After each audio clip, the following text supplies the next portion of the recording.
따스한 봄바람이 불어오고 산기슭마다 연분홍 진달래와 벚꽃이 만발하는 눈부신 계절이 찾아왔습니다.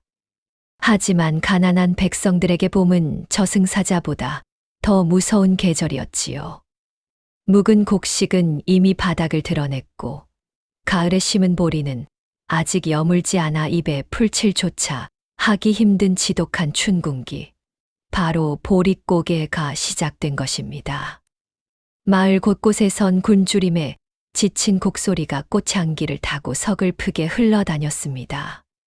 이 잔인한 보릿고개를 힘겹게 넘고 있는 가엾은 여인이 있었으니 바로 며느리 순덕이었습니다. 뼈대 있는 가문의 딸로 태어났으나 가세가 기울어 이 댁으로 시집 온 후 그녀의 삶은 하루하루가 뼈를 깎는 고통의 연속이었습니다. 부뚜막의 가마솥을 아무리 박박 긁어보아도 식구들 입을 적실 묽은 풀죽 한 그릇조차 끓여낼 수 없는 지독한 가난이 그녀의 가녀린 어깨를 짓누르고 있었지요. 기댈 곳 하나 없는 순덕의 처지를 더욱 비참하게 만드는 것은 지독한 외로움이었습니다. 가난을 면해보겠다며 보찜 하나 달랑 메고 돈을 벌러 한양으로 떠난 남편 학수는 벌써 반년이 넘도록 생사조차 알 길 없이 소식이 뚝 끊겨버렸습니다. 서방님이 언제 돌아오실까? 매일 밤 부서진 살인문 밖을 서성이며 뜬 눈으로 밤을 지새우는 것이 순덕의 일상이 되어버린 지 오래였습니다. 남편마저 없는 텅 빈 집에서 순덕이 홀로 모시고 있는 시아버지, 한 영감은 동네에서도 소문난 지독한 구두쇠였습니다. 피도 눈물도 없는 수전노로 불리는 한 영감은 며느리가 끼니를 굶주려 쓰러질 지경이 되어도 곡간 열쇠를 허리춤에 꽉 찬 채 절대 쌀 한 톨 내어주는 법이 없었지요. 일하지 않는 자는 먹을 자격도 없다. 매일같이 호통을 치는 시아버지의 서슬퍼런 눈초리만 빛났습니다.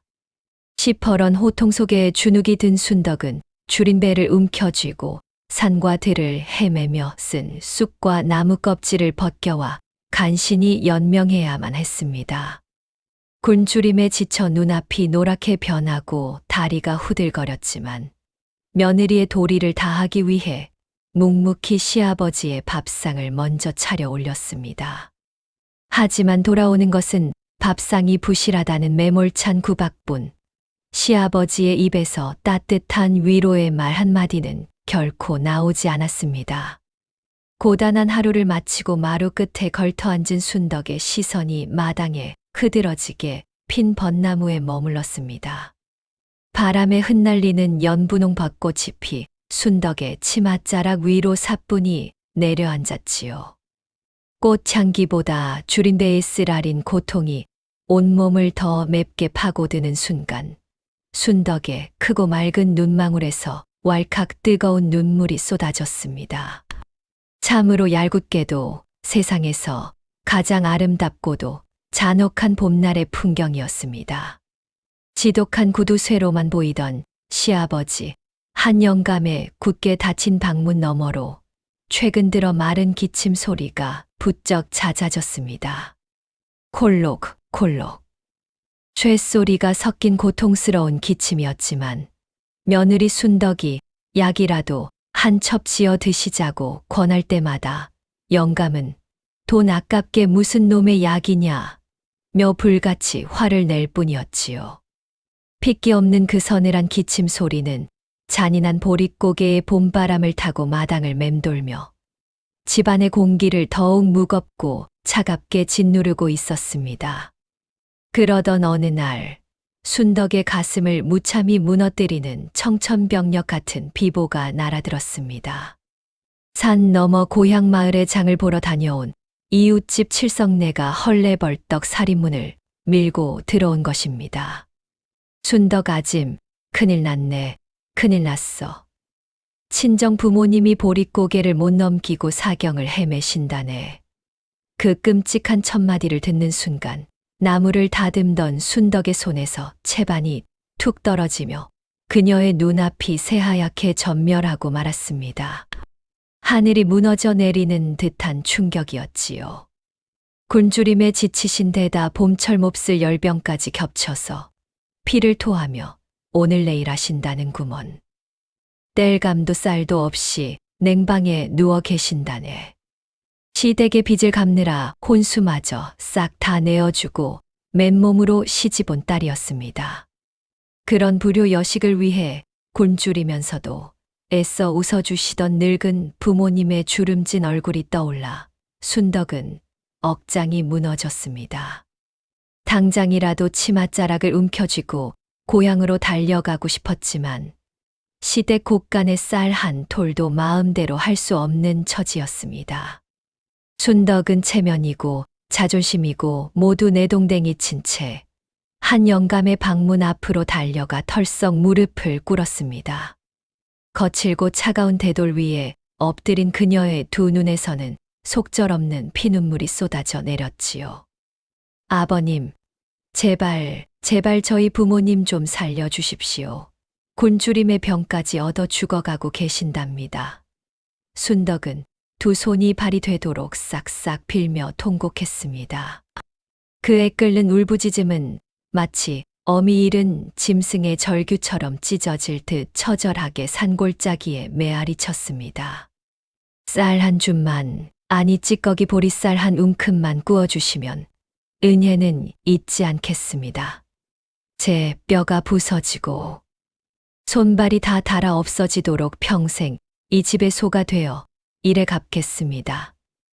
제발 목숨만 살려주십시오. 아버님. 순덕은 이마에서 붉은 피가 배어 나오도록 거친 돌바닥에 머리를 쿵쿵 찌으며 애원했습니다. 며느리의 도리도 여인의 수치심도 부모의 목숨 앞에서는 아무런 소용이 없었습니다. 오직 한 줌의 곡식만이 부모를 살릴 유일한 희망이었습니다. 하지만 굳게 닫힌 문 너머에서는 숨 막히는 무거운 정적만이 흘렀습니다. 며느리의 찢어지는 절규와 핏방울 앞에서도 곳간 열쇠를 쥔 시아버지의 방문은 야속하게도 미동조차 하지 않았지요. 무심하게 불어오는 봄바람결에 연분홍 벚꽃잎들만 순덕의 눈물 젖은 어깨 위로 비처럼 쏟아져 내릴 뿐이었습니다. 닫힌 문을 부여잡고 오열하는 가엾은 며느리의 곡소리만이 가장 화사한 봄날의 텅 빈 마당을 구슬프게 채우고 있었습니다. 참으로 비통한 순간이었습니다. 한참의 정적 끝에 덜컹 소리와 함께 굳게 닫혔던 방문이 거칠게 열렸습니다. 문지방에 선 한 영감의 얼굴은 피도 눈물도 없는 야차처럼 싸늘하게 굳어 있었지요. 게을러 빠져서 봄날에 굶어 죽는 것을 누굴 탓하느냐? 매 곳간에는 벌레 먹은 쌀 한 톨, 썩은 보리 한 줌도 내어줄 것이 없다. 사돈이 죽어간다는 소식에도 눈 하나 깜짝하지 않는 시아버지의 핏발선, 호통의 순덕의 가슴은 천 갈래 만 갈래로 무참히 찢겨 나갔습니다. 한 영감은 넋이 나간 채 엎드려 있는 순덕의 등 뒤로 헛간 구석에 처박혀 있던 거대한 똥거름 자루를 마당 한가운데로 툭 던졌습니다. 친정에 갈 거면 이 썩은 거름이나 짊어지고 가거라.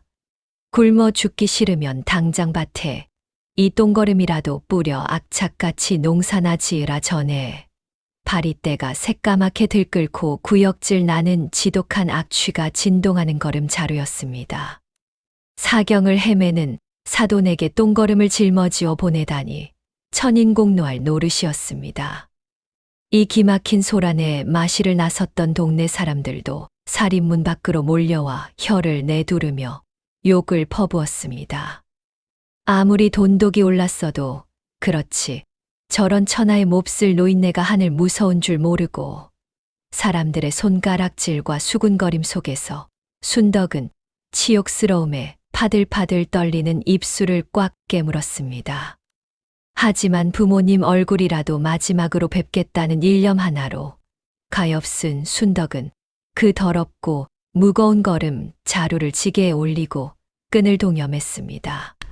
숨을 쉴 때마다 코를 찌르는 역겨운 똥 냄새가 진동했지만 순덕은 묵묵히 험한 산길에 올랐습니다. 보릿고개에 줄인 배를 안고 짐을 지는 것은 그 자체로 살을 에이는 고문이었습니다. 어깨를 파고드는 지게끈에서 피가 배어 나왔고 걸음 자루에서 뚝뚝 떨어지는 썩은 흙물이 순덕의 치맛자락을 시커멓게 더럽혔습니다. 아버님, 이 모욕과 원수는 제가 죽어서라도 결코 잊지 않겠습니다. 순덕의 두 눈에서 핏물 같은 눈물이 뚝뚝 떨어졌습니다. 잔인한 보릿고개 시절, 친정으로 가는 첩첩산 중 고갯길은 굴주림에 눈이 뒤집힌 흉악한 산적들이 극실거리는 지옥 같은 길이었습니다. 길목마다 시퍼런 칼을 든 산적들이 숨어 있다가 힘없는 행인들의 보찜을 빼앗고 짐승처럼 덤벼들어 목숨까지 앗아가곤 했지요. 아니나 다를까 산 중턱을 넘던 순덕의 앞에도 험악한 인상의 산적 무리가 번뜩이는 안광을 내뿜으며 수풀 속에서 스멀스멀 기어 나오기 시작했습니다. 절체절명의 위기였습니다. 그런데 참으로 기이하고도 통쾌한 일이 벌어졌습니다. 먹잇감을 노리며 다가오던 산적들이 순덕의 코앞에서 기겁을 하며 뒷걸음질을 치는 것이 아니겠습니까? 으악, 이게 무슨 지독한 똥 냄새야. 저 미친 여편네가 걸음을 짊어지고 어딜 가는 거야. 재수 없으니 당장 썩 꺼져. 새까만 파리떼와 악취가 진동하는 똥걸음 자루를 뒤져볼 산적은 조선 팔도 어디에도 없었습니다. 시아버지의 모욕적인 심부름이 순덕을 지키는 무적의 방패가 된 것입니다. 천신만고 끝에 해가 뉘엿뉘엿 넘어갈 무렵 순덕은 헐떡이는 숨을 몰아쉬며 마침내 고향 집 마당에 들어섰습니다. 대문은 반쯤 부서져 있고 굴뚝엔 연기 한 점 오르지 않는 폐가 같은 참혹한 몰골이었지요. 불길한 예감에 휩싸인 순덕이 지독한 냄새가 나는 걸음, 지게를 마당에 팽개치듯 내려놓고 얼음장 같은 냉골 방 안으로 미친 듯이 뛰어들어갔습니다. 방 안에는 죽음의 짙은 그림자만이 깔려 있었습니다. 아버지, 어머니, 순덕이가 왔어요. 순덕이 부둥켜안은 부모님은 뼈만 앙상하게 남은 채 더러운 호치불 하나를 덮고 가쁜 숨을 몰아쉬고 있었습니다. 봄철 몹쓸 열병의 지독한 굶주림까지 겹쳐 초점 잃은 눈으로 가엾은 딸을 바라보는 처참한 모습이었지요. 당장 부모님 입에 넣어드릴 묽은 미음 한 숟갈조차 없는 잔혹한 현실에 순덕은 피가 나도록 맨땅을 치며 하늘을 원망하고 오열했습니다. 극도의 슬픔은 이내 시아버지를 향한 맹렬한 분노로 바뀌었습니다. 죽어가는 사돈에게 똥걸음을 보낸 그 잔인하고 짐승만도 못한 노인네의 심보를 내 기어이 찢어버리리라. 순덕은 피눈물을 흘리며 마당으로 뛰쳐나가 내동댕이 쳐 둔 시아버지의 걸음 자루를 노려보았습니다. 분노를 주체하지 못한 순덕이 미친 듯이 악을 쓰며 발로 그 더러운 똥걸음 자루를 잇는 힘껏 걷어차 버렸습니다. 그 순간이었습니다. 툭 하는 둔탁한 파열음과 함께 낡은 걸음, 자루의 배가 쩍 갈라지며 터져 나갔습니다. 그런데 썩은 흙더미 사이로 쏟아진 것은 역겨운 걸음이 아니었습니다. 똥흙으로 위장된 겉포장이 찢어지자 겹겹이 싼 기름종이가 벗겨지며 눈부시게 뽀얀 최고급 백미가 폭포수처럼 쏟아졌습니다. 그 속에서 짤랑거리며 묵직한 은동전 꾸러미들까지 흙바닥 위로 와르르 굴러 떨어졌습니다. 마당을 가득 채운 백미와 은전의 영롱한 빛에 순덕은 숨이 턱 막혀 굳어버렸습니다. 쏟아진 보물 사이로 투박한 글씨의 서찰 하나가 툭 떨어졌습니다. 사돈 굶주린 산적들이 득실대는 산길의 쌀과 돈을 무사히 보내려면 파리떼 꼬이는 똥걸음 속이 가장 안전할 것이라 여겼소. 내 속을 욕하며 부디 이것으로 쌀을 사고 약을 지어 사라만 주시오. 시아버지의 눈물겨운 진심이 밝혀지는 순간이었습니다. 며느리를 지키려 세상 가장 악독한 노인을 자처했던 시아버지의 은혜에 순덕은 짐승처럼 울부짖었습니다. 하지만 서찰 끝에 매달린 작은 기름종이를 푼 순간 순덕의 심장은 얼어붙었습니다. 피 얼룩이 선명한 귀한 약초들. 내 폐병 특효약이나 사돈의 열병에도 그만일 것이니 다려 드시오. 밤마다 기침을 숨기던 시아버지가 피를 토하며 자신의 목숨줄마저 내어준 끔찍한 진실 앞에 순덕은 혼절할 듯 노열했습니다. 아버님, 우리 아버님 어떻게 며느리와 사돈을 살리려 자신의 목숨줄인 약마저 포기한 시아버지의 끔찍한 진실을 마주한 순덕은 미친 듯이 오열했습니다. 그녀는 쏟아지는 전과 백미를 부모님 앞에 밀어두고는 뒤도 돌아보지 않고 방문을 박차고 나섰습니다. 친정아버지가 짐승에게 물려 죽는다며 만류했지만 순덕의 품속에는 시아버지의 체온이 남아있는 피 묻은 약 1000만이 뜨겁게 고동치고 있었습니다. 놓으세요. 아버님이 저를 위해 당신 목숨을 내버리셨어요. 제가 가야만 아버님이 사심이다. 순덕은 칠흑 같은 어둠이 깔린 보릿고개의 험한 산길을 미친 듯이 내달리기 시작했습니다. 날카로운 나뭇가지에 치맛자락이 갈기갈기 찢어지고 집신이 벗겨져 발바닥에서 붉은 피가 철철 배어나와도 그 고통조차 느낄 겨를이 없었지요. 오직 죽어가는 시아버지를 살려야 한다는 절박함만이 그녀의 등을 미친 듯이 떠밀었습니다. 동이틀 무렵 피투성이가 된 순덕은 간신히 시댁 마당에 들어섰습니다. 굴뚝엔 연기 한 점 없고 죽은 듯한 정적만이 감도는 초가집. 불길한 예감에 심장이 멎을 것만 같았습니다. 덜덜 떨리는 손으로 안방문을 열어 젖히자 차디찬 냉골 바닥에 웅크린 채 검붉은 피를 한가득 토하고 쓰러져 있는 한 영감의 처참한 몰골이 눈에 들어왔습니다. 며칠을 굶은 몸으로 약마저 끊긴 채 홀로 쓸쓸히 죽음을 맞이하고 있었던 것입니다. 아버님, 눈 좀 떠보세요. 순덕이가 왔어요. 순덕은 얼음장처럼 차갑게 식어가는 시아버지의 야윈 몸을 부둥켜 안고 피를 토하듯 절규했습니다. 미친 듯이 아궁이에 불을 지피고 품속에 약첩을 달인 그녀는 펄펄 끓인 약물을 입에 머금고 굳게 닫힌 영감의 입술 사이로 조심스레 흘려 넣었습니다. 똥 묻은 거름 자루라고 원망해서 정말 죄송해요. 제발 저를 두고 가지 마세요. 뜨거운 눈물이 영감의 차가운 뺨을 적셨습니다. 순덕의 애끓는 눈물과 정성 덕분이었을까요? 영감의 목구멍으로 약물이 넘어가더니 미세한 기침과 함께 굳게 감겨있던 주름진 두 눈이 기적처럼 파르르 떨리며 떠졌습니다. 순덕아, 무사히 다녀왔느냐? 사경을 헤매면서도 며느리의 안위를 먼저 묻는 따뜻한 걱정. 순덕은 영감의 거친 손을 부여잡고 어린아이처럼 엉엉 소리 내어 울었습니다. 한 영감 역시 피 묻은 손으로 며느리의 등을 토닥이며 소리 없는 눈물을 흘렸습니다. 가장 잔인했던 보릿고개의 봄날, 파리떼가 꼬이는 똥거름, 자루 속에 숨겨진 숭고한 진심은 얼어붙은 두 마음을 녹이고 피보다 진한 진짜 가족의 꽃을 피워냈습니다. 그 후 친정 부모님도 건강을 되찾고 돌아온 남편과 함께 두 집안은 한 식구가 되어 평생을 화목하게 살았지요.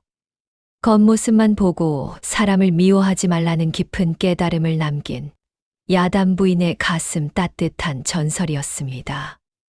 구독과 좋아요 잊지 마시고 늘 평안하십시오.